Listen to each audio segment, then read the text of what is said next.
Hola, viajeros. ¿Cómo están? Espero que bien. Imagina dedicar toda tu vida académica a estudiar un fantasma.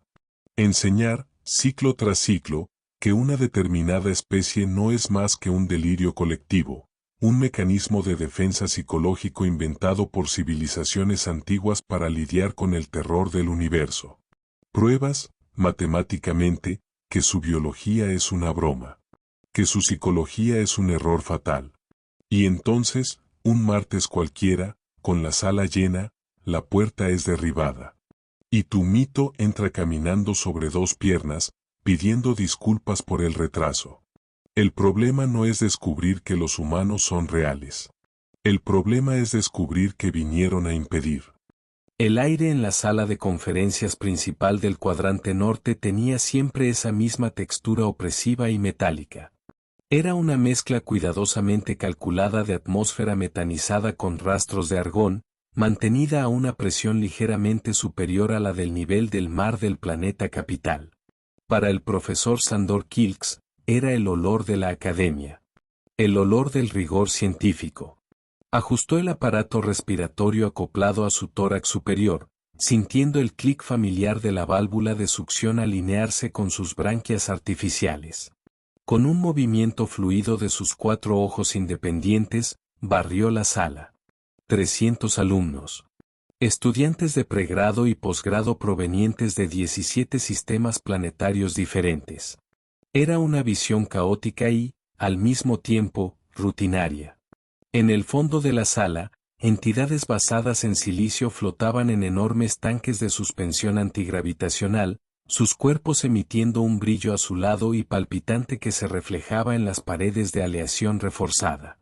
En las filas del medio, estudiantes con pesados exoesqueletos reposaban en asientos modulares diseñados para soportar el peso y la angulación de sus complejas articulaciones.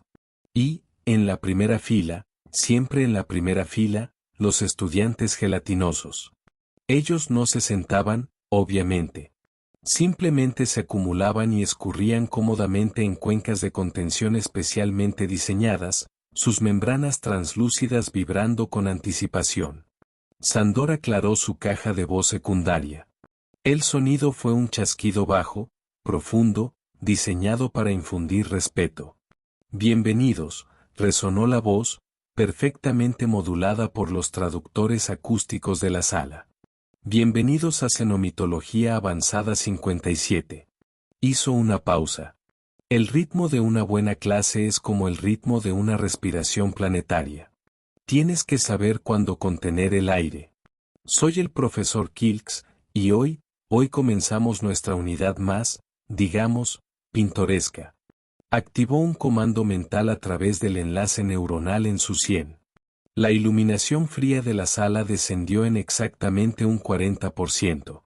Detrás de él, con un zumbido eléctrico y un repentino olor a ozono, el proyector holográfico de núcleo cuántico cobró vida. Un haz de luz densa cortó la oscuridad, condensándose en el aire en una imagen tridimensional de alta resolución. Humanos, anunció Sandor. Sus zarcillos decorativos inferiores temblaron a propósito, una exhibición de sarcasmo académico. O, como ellos mismos podrían haberse llamado en caso de haber tenido la decencia de existir realmente, Homo sapiens. La reacción fue inmediata. Un crujido colectivo de exoesqueletos, el burbujeo agudo de los tanques de suspensión, la rápida ondulación de las membranas gelatinosas. Eran risas. El concepto entero de aquella clase era tratado casi como un alivio cómico en el denso plan de estudios de la universidad. Ahora, Sandor comenzó a caminar de un lado a otro en el escenario, sus 4 extremidades inferiores golpeando rítmicamente contra el suelo de polímero. ¿Quién puede explicarme por qué, en nombre de los dioses del silicio, perdemos tiempo estudiando el folclore humano? ¿Por qué dedicamos ciclos enteros a analizar criaturas que, según nuestros modelos biológicos más básicos, nunca podrían haber sobrevivido a una sola rotación planetaria? Un estudiante de la tercera fila levantó una escama dorsal, el equivalente a levantar la mano. Nexol. Uno de los mejores de la clase, dueño de una piel escamosa azul que brillaba bajo los hologramas. Sí, Nexol. Por favor, ilumine a sus compañeros. Porque el concepto de los humanos aparece de forma independiente, profesor. En más de 40 civilizaciones diferentes. Atravesando toda la galaxia, la voz de Nexol crepitó, mecanizada por el traductor de garganta que llevaba. Es el patrón mitológico más difundido del que se tiene registro. Precisamente. Sandor apuntó dos de sus brazos superiores hacia el alumno. Los pedúnculos de sus ojos se estrecharon en señal de aprobación. El famoso patrón de convergencia humana. Una anomalía estadística que ha enloquecido a los antropólogos durante milenios. ¿Cómo es que civilizaciones separadas por decenas de miles de años luz, sin ningún contacto previo, sin ninguna ruta comercial compartida, inventaron exactamente el mismo monstruo? Sandor manipuló el holograma. La imagen de la criatura bípeda comenzó a girar lentamente en el aire. Miren esto. Noten la estructura anatómica completamente absurda. Acercó el holograma, destacando el esqueleto de la criatura. 2 brazos. Solo 2. 2 piernas. Una sola cabeza albergando un sistema nervioso central primario, y, asómbrense, solo 2 ojos. Orientados hacia el frente. Como un depredador básico de un ecosistema fallido. Hizo un sonido de desprecio, algo húmedo y rasgado en el fondo de su garganta primaria. ¿Cómo sobreviviría una criatura así en el vacío depredador del universo? Observen la total y absoluta falta de exoesqueleto. Piel blanda. Sin blindaje contra la radiación. Y lo peor de todo, sin órganos de redundancia. Un solo corazón. Un solo cerebro. Ningún sistema linfático de respaldo. Nada. Los narradores que inventaron esta aberración claramente no entendían nada de biología práctica. Era un diseño hecho para morir. Los alumnos registraban frenéticamente los datos en sus tabletas de luz. En la cuenca de contención más cercana, un gas púrpura denso comenzó a expandirse. Gaspar, una entidad no corpórea, estaba pidiendo la palabra. Profesor, la voz de Gaspar resonó directamente en los receptores de audio de la sala, una voz etérea y desconectada. Usted habla de la biología. ¿Pero qué hay de los registros psicológicos atribuidos a los humanos en esos mitos? ¿No parecen aún más fracturados? Digo, no tiene sentido lógico. Ah, Gaspar. Has tocado el núcleo de nuestra comedia de hoy. Sandor sacudió la cabeza de forma teatral. Con un gesto, la imagen del humano desapareció, siendo reemplazada por bloques de texto holográfico flotante en estándar galáctico. El perfil psicológico. La parte más fascinante e irónica de toda la xenomitología. Caminó entre los bloques de texto, señalándolos a medida que hablaba. Según los antiguos, los humanos eran, simultáneamente, extremadamente frágiles, pero de una resistencia absurda. Eran descritos como profundamente racionales, capaces de cálculos astrométricos, pero al mismo tiempo salvajemente emocionales, destruyendo sus propias vidas por conceptos abstractos como pasión o orgullo. Sandor se rió. Eran conquistadores brutales y territoriales, pero los mitos dicen que se arrojaban al fuego para salvar a criaturas de otras especies por las que sentían lástima. Individualmente patéticos, pero colectivamente descritos como imparables. Se detuvo en el centro del escenario, mirando directamente a la clase. Estos, mis queridos alumnos, no son rasgos biológicos reales. Son lo que llamamos conveniencias narrativas. Es la pereza de los narradores. Querían dioses, pero también querían demonios, así que metieron todo en el mismo cubo biológico y crearon una criatura que, de existir, moriría de pura disonancia cognitiva. La sala estalló en vibraciones de humor. El ruido de exoesqueletos chocando y gases siseando llenó el ambiente. En la primera fila, un alumno Gortan se rió con tanta fuerza que uno de sus pedúnculos auditivos se soltó con un chasquido húmedo, rodando por el suelo. Una reacción vergonzosa. El Gortan intentó recolocar el miembro a toda prisa mientras los compañeros cercanos desviaban la mirada cortésmente. Sandor dejó que el caos continuara durante exactamente 7,4 segundos. Le encantaba el control. Luego, levantó las manos. Silencio absoluto. Pasemos al primer mito estructural. Diapositiva Delta 17. El proyector zumbó. Una animación rudimentaria se formó. Mostraba un grupo de humanos minúsculos, vestidos con harapos, apuntando armas cinéticas primitivas, una tecnología tan obsoleta que resultaba hilarante, hacia un monstruo colosal, una especie de depredador ápice de clase 9 que avanzaba sobre ellos.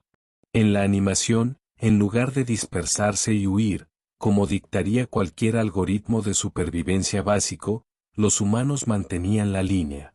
La narrativa del desafío, discursó Sandor, con voz grave. Supuestamente, cuando se enfrentaban a una fuerza insuperable, con una probabilidad matemática de derrota del 99,9%, los humanos no se rendían. No huían. Los mitos dicen que se mantenían firmes. Preferían la aniquilación a la sumisión. Se inclinó sobre el púlpito. ¿Y el detalle más sádico de estos cuentos de hadas? Algunos registros dicen que, frente a la muerte segura, usaban el humor. ¿Alguien imagina eso? El depredador abriendo la boca y la criatura diciendo, bueno, ahí se va mi fin de semana. Más risas. Sandor estaba en su apogeo. Le encantaba dar esa clase. Y luego tenemos la paradoja de la cooperación. La imagen cambió a unos humanos construyendo un monolito. Descritos como territoriales y paranoicos, los mitos dicen que, ante una amenaza externa, olvidaban milenios de odio mutuo en cuestión de horas y formaban coaliciones perfectas. Eso es química cerebral imposible.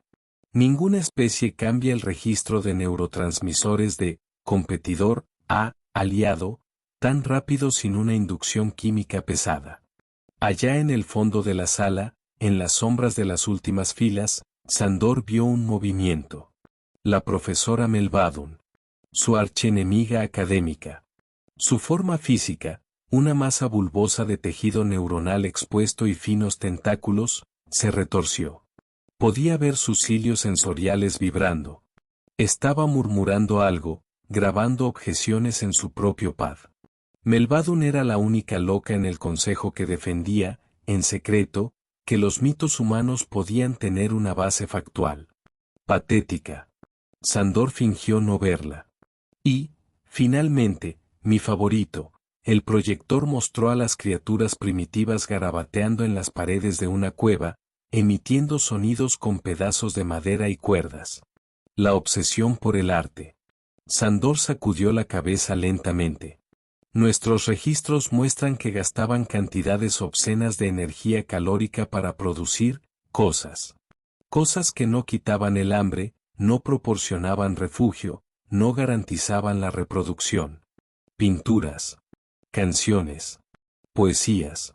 ¿Qué tipo de presión evolutiva perversa crearía una especie que desperdicia recursos valiosos en algo tan inútil como la abstracción pura? Desde una de las cápsulas flotantes con control climático en el centro de la sala, un alumno levantó un apéndice largo y pálido. Era Talvi. Un pensador metódico. Profesor, ¿pero la inutilidad biológica no podría explicarse como un ritual de apareamiento? Preguntó Talvi, con voz suave y filtrada. Casi todas las especies usan exhibiciones de desperdicio energético para señalar salud a sus parejas. Como las aves solares de Cygnus 9. Una hipótesis excelente, Talvi. Muy bien fundamentada, concedió Sandor. Y sería verdad, si los mitos no fueran tan tercos. Las historias afirman que los humanos creaban arte solos. En la oscuridad. Tallaban piedras y pintaban cuadros incluso cuando no había ninguna pareja potencial en un radio de cientos de kilómetros. Dicen incluso que creaban cosas con la intención explícita de que nadie nunca las viera. El desperdicio por el desperdicio. Locura entrópica.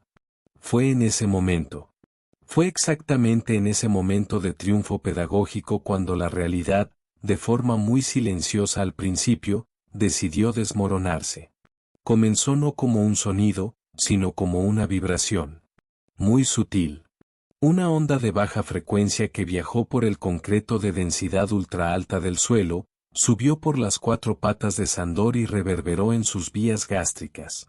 Dejó de hablar en medio de una sílaba. Sus órganos sensoriales inferiores captaron la desviación de la normalidad. En la sala, los alumnos también lo notaron. La membrana de Globle, en la primera fila, creó ondulaciones de tensión superficial. Los tanques de gas noble comenzaron a presentar burbujas erráticas. Probablemente solo sean los compensadores de los reguladores atmosféricos del edificio, mintió Sándor. No sonaba como maquinaria. Sonaba como algo muy, muy pesado perforando el límite del espacio aéreo. Se aclaró la garganta, intentando recuperar el control de la audiencia. Como decía, analicemos el mito de la adaptación acelerada. Supuestamente, estas criaturas podían sufrir cambios en nuevos entornos no en miles de generaciones evolutivas, sino en meses. Otro temblor. Esta vez, una sacudida violenta. Una grieta fina, como un cabello eléctrico, apareció en el holograma del proyector detrás de él, indicando una falla en los sistemas primarios de energía del campus. El pánico comenzó a fermentar en el aire. El olor químico de las feromonas de miedo, agrio y penetrante, se filtró de los alumnos insectoides. ¿Profesor? La voz de Nexol tembló en el traductor. Silencio. Es una obra en el edificio de exobiología. Sándor intentó sonreír, una contracción extraña de sus mandíbulas. No terminó la oración. La sirena de contención se disparó. No era un pitido suave. Era el aullido ensordecedor y letal del nivel rojo. Luces estroboscópicas carmesí inundaron la sala de conferencias, pintando el rostro aterrorizado de los 300 alumnos con un resplandor de pesadilla. Atención a todo el personal docente y estudiantil. La voz de la IA de seguridad del campus, generalmente programada para sonar como una matriarca reconfortante, ahora estaba cruda, procesando datos demasiado rápido. Nave espacial desconocida ha violado la seguridad orbital. Repito. Violación clase Omega. Firma de casco no registrada en la base de datos galáctica. Aterrizaje forzoso detectado en el cuadrángulo del campus norte. ¿Todo el personal no esencial? Un estruendo monstruoso ahogó la voz de la IA. Fue el sonido de metal retorcido, seguido por el trueno supersónico de motores siendo apagados abruptamente muy cerca. El impacto hizo que las cuencas de contención gelatinosa de la primera fila se desbordaran. La luz de la sala parpadeó. Murió por un segundo. Volvió. Sándor sintió que la antigua química del cerebro reptiliano tomaba el control. Sus 2 patas traseras se flexionaron involuntariamente, listas para un salto de huida. Todos, quédense en sus asientos. Gritó, aunque su voz de repente sonaba muy fina. El perímetro de seguridad neutralizará la amenaza en instantes. La guardia orbital ya debe estar. Pasos. Pasos pesados haciendo eco en el pasillo exterior. El sonido de botas. Botas magnéticas golpeando el suelo pulido de la academia de élite. Clac. Clac. Clac. Alguien caminaba por ahí. Alguien que no flotaba. Alguien que no se arrastraba. Alguien cuya anatomía imponía una gravedad violenta y simétrica a cada zancada. Las inmensas puertas dobles en la parte posterior de la sala de conferencias, puertas diseñadas para soportar el impacto de un rinoceronte de tántalo, no se abrieron deslizándose. Los motores que las controlaban hicieron cortocircuito. Alguien, desde afuera, había forzado la cerradura manualmente. Con un grito desgarrador de metal rasgando metal, las puertas fueron empujadas hacia adentro. Humo. El polvo de las paredes agrietadas inundó el aire metanizado. Las alarmas seguían aullando. Sin embargo, El silencio dentro de la sala era más fuerte que cualquier sirena.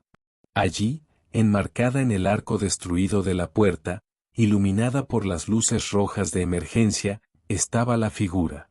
2 brazos. 2 piernas. Torso erguido. Una sola cabeza. Y 2 ojos orientados perfectamente hacia el frente, escaneando el entorno con una eficiencia depredadora y perezosa. Un humano. Sandor dejó de respirar. Sus 4 ojos se abrieron al límite de la ruptura capilar. Su cerebro intentaba procesar la información visual, pero no había vías neuronales para aquello. Era como intentar entender un color que no existía. Era el maldito holograma cobrando vida, sudoroso, cubierto de polvo estelar y oliendo a combustible quemado y cuero sintético. La criatura llevaba ropa práctica, llena de bolsillos, refuerzos en las rodillas y un chaleco gris táctico que parecía haber visto décadas de uso. Se pasó la mano por la parte superior de la cabeza, apartando mechones de queratina sucios de grasa, y miró a su alrededor. Miró las luces parpadeantes, a los 300 alienígenas encogidos, al holograma de sí mismo girando en el escenario. Y entonces, la criatura sonrió. Los labios se retrajeron, mostrando dientes planos y blancos. Era la expresión que, en los mitos, precedía a las mayores tragedias o a las mayores bromas de la galaxia. El bípedo se aclaró la garganta. Siento arruinar su fiesta, amigos. La voz era grave, y hablaba un estándar galáctico con un acento extraño, áspero y melódico al mismo tiempo.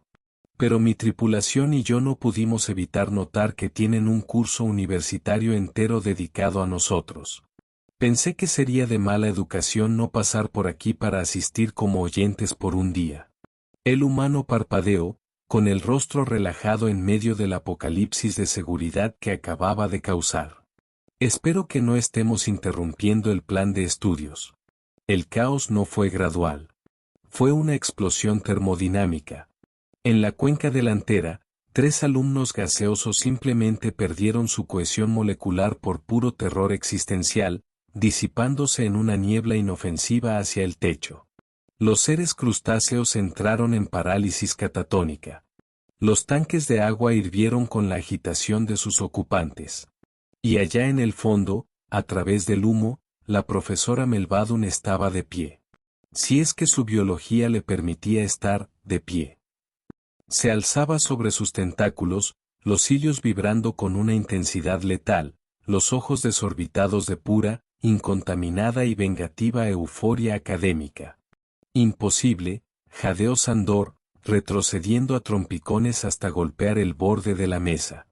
Ustedes no pueden ser reales. Las matemáticas evolutivas lo prohíben. La termodinámica, las reglas de la biología convergente. Más figuras surgieron de las sombras del pasillo, deteniéndose detrás del primero. 3, 4, 7. 7 humanos. Todos diferentes. Algunos más altos, otros más bajos. Variaciones en la pigmentación de su suave piel, variaciones en las fibras capilares, pero inconfundiblemente la misma extraña especie. Una tripulación. Oh, hombre. La voz vino de uno de los humanos de atrás, una hembra de cabello oscuro y corto, riendo entrecortadamente y señalando el holograma que giraba en el escenario. Hasta hicieron mal nuestras proporciones. Mira el tamaño de esa cabeza.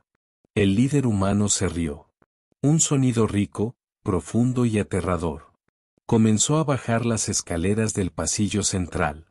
Con cada paso que daba, los alumnos alienígenas se encogían hacia los lados, pegándose a las paredes como si el mismísimo vacío del espacio estuviera caminando entre ellos. La alta gravedad local ni siquiera parecía hacerlo sudar de más. Llegó al frente de la sala, a centímetros del escenario donde Sandor seguía petrificado. Capitán Jaque Parker, dijo el humano. Extendió una de sus extremidades superiores, abriendo la terminación bifurcada en 5 dígitos en un gesto universal e incomprensible a la vez. Nave de exploración terrana Curiosity. Primera delegación oficial humana ante la coalición académica galáctica. ¿Cómo está? Sandor miró la mano extendida. Miró el rostro del humano. Sus sinapsis se dispararon en blanco. Pero esto, Sandor tragó saliva, con su dignidad académica en pedazos. Ustedes son fantasmas. Historias que las madres gortanianas cuentan a sus hijos para dormir. Historias sobre furia y contradicciones. Parker volvió a reír. Bajó la mano, al ver que el profesor no iba a estrecharla. Sí, escuchamos un poco de su discurso desde la puerta. Y, con todo respeto, profesor, se equivocó bastante en la mayor parte de nuestro expediente. Fue entonces cuando la figura más pequeña detrás de Parker, la humana que se había reído del holograma, dio un paso adelante. No estaba sonriendo. Su rostro tenía ángulos duros y sostenía un dispositivo rectangular tosco y grueso hecho de metal mate, que apuntaba hacia las paredes de la sala de conferencias. Capitán, dijo la mujer, con voz cortante y profesional. Estoy captando rastros masivos de radiación temporal esparcidos por todo este sector. Es la misma firma. Exactamente las mismas lecturas isotópicas que mapeamos en aquellas ruinas en Próxima B. La sonrisa en el rostro de Parker murió al instante. El aire en la sala pareció enfriarse 10 grados. No apartó los ojos de Sandor. Viaje en el tiempo, suspiró Parker. Fue un sonido cansado, de alguien que carga un peso desproporcionado sobre sus estrechos hombros. Siempre complicando el maldito proceso de primer contacto. Mire, profesor. Tenemos mucho de qué hablar. Empezando por intentar entender por qué diablos la galaxia entera piensa que estamos extintos o que somos un cuento para dormir, cuando apenas estamos comenzando nuestra historia. La seguridad del campus aún no había aparecido. Era un hecho vergonzoso para la universidad, pero totalmente comprensible. El protocolo automatizado requería la presencia de los guardias contra intrusos conocidos. Cuando el escáner clasificó a los intrusos como error 404, mitología, el sistema simplemente se reinició. La sala de clases se había transformado en la escena del crimen más extraña de la historia académica. Los humanos estaban dispersos por el frente de la sala, analizando casualmente la tecnología alienígena con una curiosidad casi infantil y petulante. Uno de ellos, un hombre alto de hombros absurdamente anchos, tocaba el borde de la cuenca de Globle con el dedo, mientras el alumno gelatinoso temblaba. Sandor Kilks, profesor galardonado, se sentía como un pasante de primer ciclo. Esto es absurdo. La voz aguda y vibrante de la profesora Melvadum rompió el silencio. No caminó, se impulsó por el costado del pasillo, saltando sobre las sillas vacías, casi atropellando a los alumnos en su apuro por llegar al frente. Frenó justo frente al capitán Parker, sus tentáculos temblando de éxtasis. Lo dije. Se lo dije a todos ellos. Gritó, apuntando un apéndice acusador hacia Sandor. ¿Años? Ciclos solares enteros escribiendo tesis. El patrón de convergencia no era un delirio paralelo, era contacto documentado real enmascarado por el folclore. Parker arqueó una ceja, claramente confundido por la anatomía de la profesora, pero divertido. ¿Y ustedes? Profesora Melvadum. Departamento de Xenobiología Teórica. Autora de Convergencia Mítica, un análisis estadístico de las narrativas transculturales. Nadie quiso financiar mi expedición de búsqueda.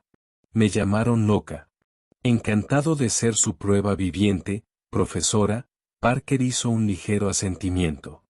Pero espere. Sandor finalmente encontró su voz. La indignación superó al miedo. Él era un hombre de ciencia. La locura tenía que tener reglas. La teniente de ahí, mencionó el viaje en el tiempo. Eso es un absurdo sobre otro absurdo. El viaje en el tiempo viola las leyes de la entropía direccional. ¿Ustedes, dijeron Próxima B? La mujer del escáner, la teniente Torres, se cruzó de brazos. Exactamente, Doc. Próxima B. Nuestro vecino estelar. Pensábamos que era un planeta muerto. Pero hace 6 meses, nuestra primera expedición interestelar encontró algo bajo la corteza de hielo. Una colosal estación de investigación. Y no era nuestra. No era de tecnología humana. Parker saltó y se sentó en el borde de la mesa principal del profesor Sandor. La falta de respeto casual por el mobiliario sagrado de la universidad hizo que algunos estudiantes jadearan audiblemente. Fuimos a hurgar allí, por supuesto. Somos curiosos, explicó Parker. Y lo que encontramos allá abajo fue una máquina. Un motor de desplazamiento temporal enfocado de forma masiva.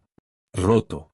Destruido por dentro, en realidad, como si alguien lo hubiera sobrecargado a propósito. Pero los bancos de datos residuales aún estaban allí. Y hablaban de nosotros. Parker inclinó la cabeza, su voz perdiendo cualquier rastro de humor. Mi abuelo era navegante en los mares de la tierra. Me enseñó sobre las mareas. Decía que el océano tiene profundas corrientes ocultas, invisibles en la superficie, pero que pueden arrastrar un barco entero al abismo si el capitán no sabe leer el agua. El tiempo, el flujo del espacio-tiempo es exactamente igual. Pensábamos que éramos los únicos navegando por nuestro propio tiempo, hasta que leímos los archivos de esa máquina. El hombre alto que antes observaba a Globle dio un paso adelante. Tenía una expresión más serena y profesoral. Soy el Dr. Omar Jackson, xenoantropólogo e historiador de la Curiosity. Lo que el capitán intenta decir, profesor Kilks, es que no somos una leyenda que surgió sola en la mente de sus ancestros. Somos la cicatriz de una guerra temporal. El silencio en la sala era tan denso que la propia atmósfera parecía congelarse. Alguien, continuó Jackson, alguna civilización infinitamente más avanzada y asustada que ustedes, no le gustó la idea de que la humanidad alcanzara las estrellas. Y en lugar de exterminarnos con armas láser, usaron algo peor. Nos arrojaron a las corrientes ocultas del tiempo. Torres golpeó su propio pad de datos. No borraron la Tierra. Tomaron a miles de millones de nosotros, en lo que creemos que es nuestro futuro, y simplemente nos destrozaron a través del continuo espacio-tiempo.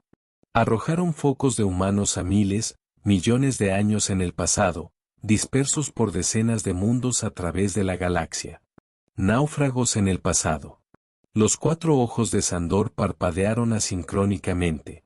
Su cerebro lógico por fin estaba armando las piezas del rompecabezas que lo había atormentado durante décadas. Por los dioses primordiales, susurró Sandor, sintiendo que le fallaban las piernas. Los mitos. El hecho de que los humanos aparezcan en la historia de civilizaciones que nunca tuvieron contacto. Ustedes aparecieron allí. Literalmente. Sus ancestros náufragos en el tiempo intentaron sobrevivir en esos planetas primitivos en el pasado distante. Y dejamos una impresión tan fuerte, concluyó Parker con una sonrisa sombría, que quedamos clavados en el ADN cultural de toda la galaxia. Cuando los humanos desplazados murieron o desaparecieron, las historias quedaron. Nos convertimos en dioses de la guerra, demonios de la terquedad, mitos de resistencia. Ustedes no inventaron a los humanos, profesor. Ustedes nos sobrevivieron. Melvadum lloraba de alegría científica, las secreciones corrían por sus inexistentes mejillas. Pero, ¿por qué? Preguntó Talby, el alumno reflexivo en la cápsula, su voz temblorosa haciendo eco en la sala. ¿Por qué esa especie ancestral les hizo eso? ¿Qué harían los humanos en el futuro para justificar una operación tan vasta? Parker se levantó de la mesa. Miró a Talby. Los archivos de Próxima B lo llamaban, el conflicto inevitable. Una guerra catastrófica. Algo que destruiría la mitad del brazo espiral de la galaxia. Y, según sus notas, esa guerra comenzaba exactamente el día en que la Tierra hiciera su primer contacto diplomático con la coalición galáctica. La sala entera pareció encogerse. El frío existencial le apretó el pecho a Sandor. Pero el contacto está ocurriendo ahora mismo, tartamudeó el profesor. Acaban de aterrizar en el campus principal. Ah, No se preocupe por eso, Doc, una nueva voz surgió de la puerta. Todos se giraron. Una humana. Llevaba ropa impecable, un uniforme azul oscuro con insignias doradas que no tenían rasguños ni polvo. Exudaba una calma diplomática letal. Detrás de ella, los oficiales de seguridad de élite del campus estaban de pie, con las armas bajadas, luciendo completamente confundidos y subyugados por su mera presencia. Embajadora Diana Reeves, del Cuerpo Diplomático de la Tierra Unida, dijo, entrando a la sala con pasos suaves y calculados. Le lanzó una mirada de reproche a Parker. Mientras el escuadrón de vaqueros del capitán Parker decidió causar un ataque cardíaco colectivo en la clase de pregrado y derribar la puerta, yo estaba allá arriba. En la oficina del canciller. Reeves sonrió. Una sonrisa de navaja. Acabo de entregar nuestras credenciales oficiales al líder de su planeta. Todo el cuerpo gobernante está teniendo una crisis existencial en tiempo real en este momento. El primer contacto ya se ha hecho, profesor. La cuenta regresiva para la famosa guerra inevitable comenzó hace 20 minutos. Un zumbido nervioso se apoderó del aula. Les acababan de informar que eran la zona cero del apocalipsis temporal. Y, sin embargo, los humanos del frente no parecían monstruos apocalípticos. Parecían, cansados, curiosos e irritantemente carismáticos. Mientras la embajadora Reeves conversaba en voz baja con la teniente Torres, el caos dio paso a algo mucho más peligroso, la curiosidad científica. Globle, el estudiante gelatinoso de la cuenca del frente, que llevaba minutos paralizado de miedo, formó una burbuja en su superficie que estalló para crear un canal vocal. Disculpe, humano capitán. La voz de Globle era adorablemente acuosa.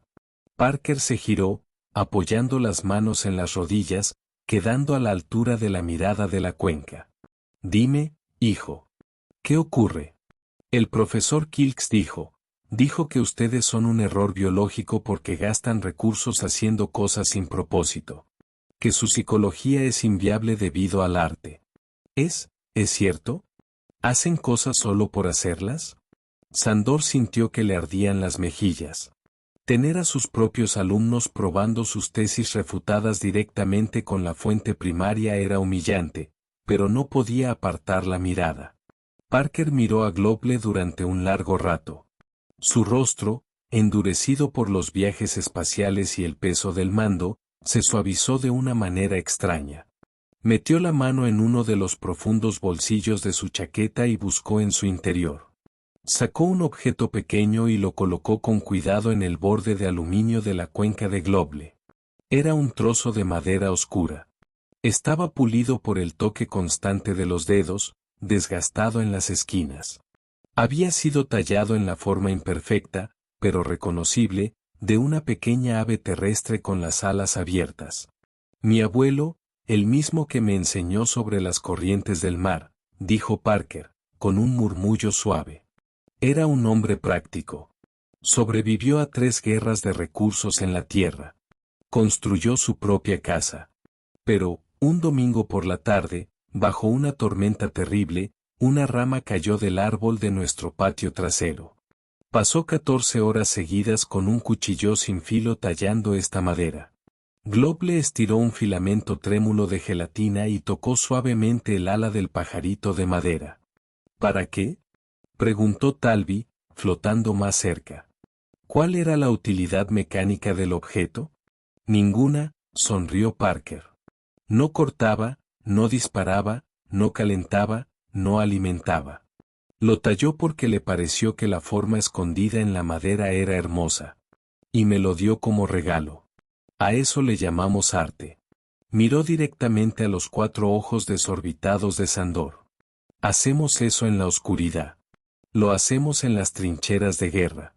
Cantamos canciones mientras nuestros barcos se hunden, profesor. Porque eso es lo que nos impide ser solo máquinas de supervivencia. Es lo que nos da una razón para sobrevivir al día siguiente. El doctor Jackson asintió, tomando la palabra. Lo que ustedes, eruditos, llamaron paradoja, es lo que nos hace funcionar. Somos caóticos, sí. Somos capaces de la violencia más fría y calculadora para proteger lo que amamos, y capaces de sacrificarnos por la cría de un enemigo al segundo siguiente. Ustedes querían una biología limpia, lineal. Una ecuación resoluble. La humanidad no es una ecuación. Somos una tormenta continua de emociones y lógica peleando por el control del timón. Pero eso destruiría la mente, protestó Sandor, con la voz quebrada. Esa fricción neuronal constante entre la emoción profunda y la lógica analítica, el estrés oxidativo quemaría sus cerebros. Una mujer pelirroja del equipo humano, que había estado apoyada contra la pared hasta ese momento, dio un paso adelante. Era la teniente Fiona Murray, jefa de comunicaciones. Profesor, sus mitos hablaban de nuestra música, ¿verdad? Sandor asintió, mudo. Fiona sacó un pequeño disco de su cinturón de herramientas y lo colocó sobre el escritorio del profesor. Tocó un control. No hubo advertencia. El sonido invadió la sala con una claridad cristalina. Eran cuerdas vibrando. Violines, violonchelos. Era una composición de Johann Sebastian Bach. El efecto fisiológico en la sala fue asombroso. Las matemáticas detrás de las notas eran puras, estructuradas, de una lógica tan impecable que los cerebros racionales de los alienígenas basados en el procesamiento lógico puro, como los observadores de silicio en la parte de atrás, comenzaron a pulsar en un azul profundo de placer cognitivo instantáneo. Pero la emoción infundida en la ejecución, la melancolía prolongada, el anhelo estructurado en esas cuerdas, golpeó el sistema límbico de las especies empáticas con la fuerza de un maremoto.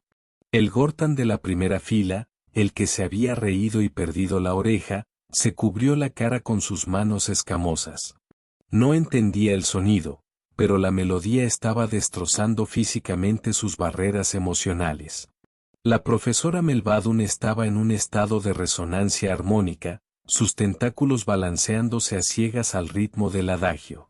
Sandor sintió un nudo en la garganta. Una presión cálida subió detrás de sus dos ojos primarios. Una secreción de estrés que no había experimentado desde el ciclo de apareamiento en su juventud. Era doloroso. Y era lo más magnífico que jamás había sentido. Fiona pausó la música. El silencio que siguió fue pesado, cargado como el aire antes de un relámpago. Eso es Bach, susurró Fiona.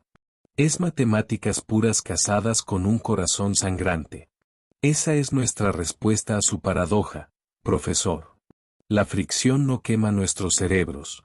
Genera fuego. Y con ese fuego, forjamos el universo que nos rodea. Sandor miró el disco sobre la mesa. Sintió que toda su carrera académica de 400 años era un grano de arena en comparación con la tormenta que esas criaturas llevaban en su interior. Los mitos, balbuceó, incapaz de apartar la vista de los humanos ahora. Los mitos hablaban del desafío. De su capacidad para no aceptar lo inevitable. Ah, sí. Nuestro favorito, Parker sonrió ampliamente. Terquedad cósmica. La embajadora Reeves revisó un reloj analógico brillante en su muñeca. Un objeto retro, absurdo de usar en la era de las interfaces neuronales. Y por eso estamos aquí, Reeves rompió la magia del momento, anclando nuevamente a todos al problema apocalíptico original. Como el capitán informó, quien inventó la máquina del tiempo y fragmentó a la humanidad en el pasado lo hizo por miedo. Miedo de que nuestro encuentro con la coalición galáctica iniciara una guerra sin precedentes. Miró fríamente a los profesores. Intentaron resolver la ecuación eliminándonos de ella. Cortando a la humanidad de la línea temporal, esparciendo nuestras cenizas en su historia. Pero subestimaron lo tenaces que somos. No desaparecimos. Evolucionamos en las sombras de la propia Tierra, reconstruimos todo desde cero, encontramos las ruinas en Próxima B, construimos nuestros propios motores interestelares y vinimos a llamar a su puerta principal. En persona. Sandor tragó saliva. ¿Entonces vinieron a iniciar la guerra? ¿Para vengarse de los responsables, cumpliendo la profecía? Parker soltó una carcajada corta, sacudiendo la cabeza. Doc, usted no prestó atención en su propia clase.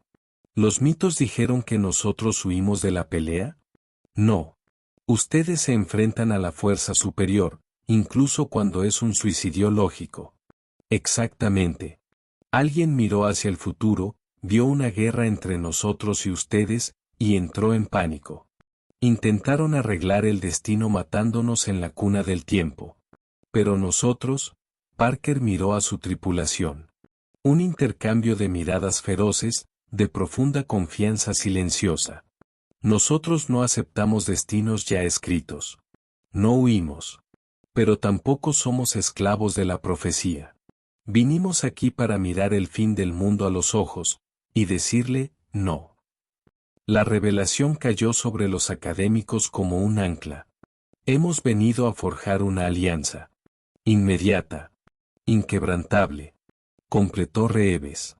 Porque sea cual sea la sombra, la especie o la amenaza que causaría esa guerra apocalíptica descrita en las ruinas, la enfrentaremos juntos. El destino dijo que nosotros los destruiríamos.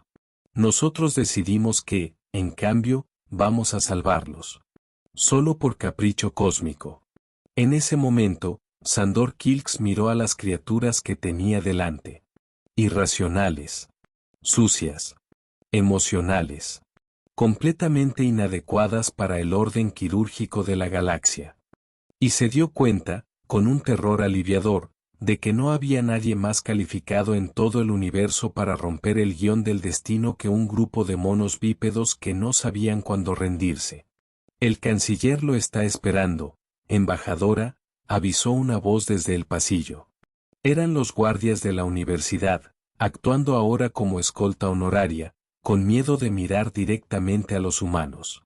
Bueno, supongo que nuestra clase como oyentes ha terminado, capitán. Reeves se ajustó el cuello del uniforme.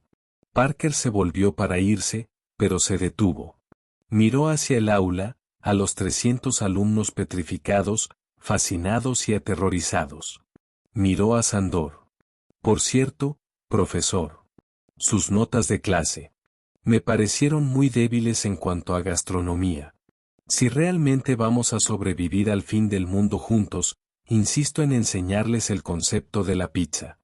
La tripulación comenzó a marchar hacia la salida. La embajadora Reeves asintió hacia Melvadon. ¿Y profesora, su tesis sobre el patrón de convergencia? Al gobierno de la Tierra le encantaría patrocinar su próximo libro. Melvadon soltó un chillido que solo podría describirse como un orgasmo académico.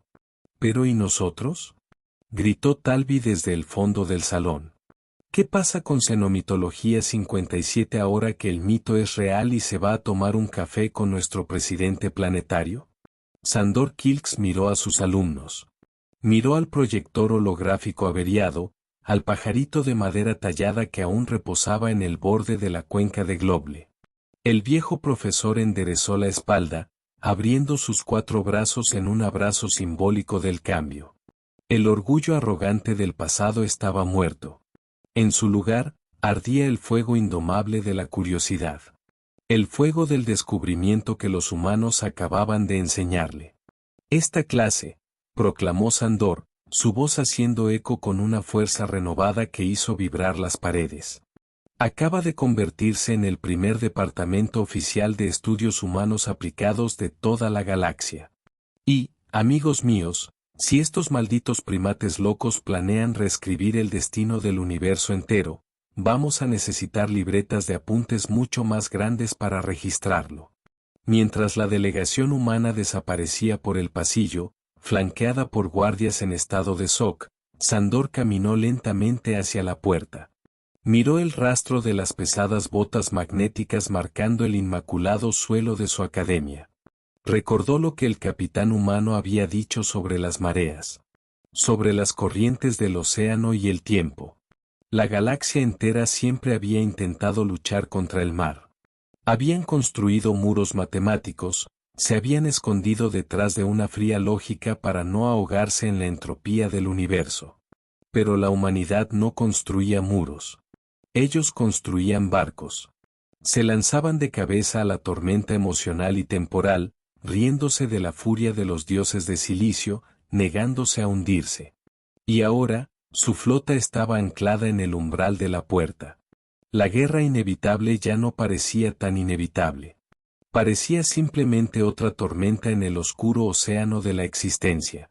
Y, por primera vez en toda su estéril y protegida vida académica, el profesor Sandor Kilks apenas podía esperar a ver cómo rompían las olas. ¿Y tú, viajero? Si los archivos perdidos de Próxima B están en lo cierto, el gran conflicto intergaláctico ya tiene fecha de inicio.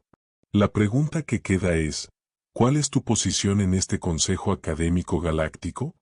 ¿Crees que la anomalía humana debería ser eliminada una vez más para salvar a las estrellas, o apuestas por nuestra terquedad para reescribir la línea temporal y salvar a todos a base de puro capricho cósmico?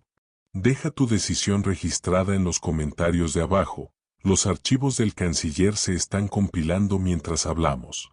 Si quieres mantener activa la señal de nuestra frecuencia en medio de esta tormenta temporal, no olvides activar tu like. Es el único faro que nos asegura que no nos perderemos en el espacio profundo. Y para seguir recibiendo los registros confidenciales y no perderte las próximas clases de la xenomitología que acaba de volverse realidad, suscríbete a nuestra central de comunicación. El universo pensó que éramos una broma. Pero el que ríe al último, generalmente es el que no huye de la tormenta. Cambio y fuera.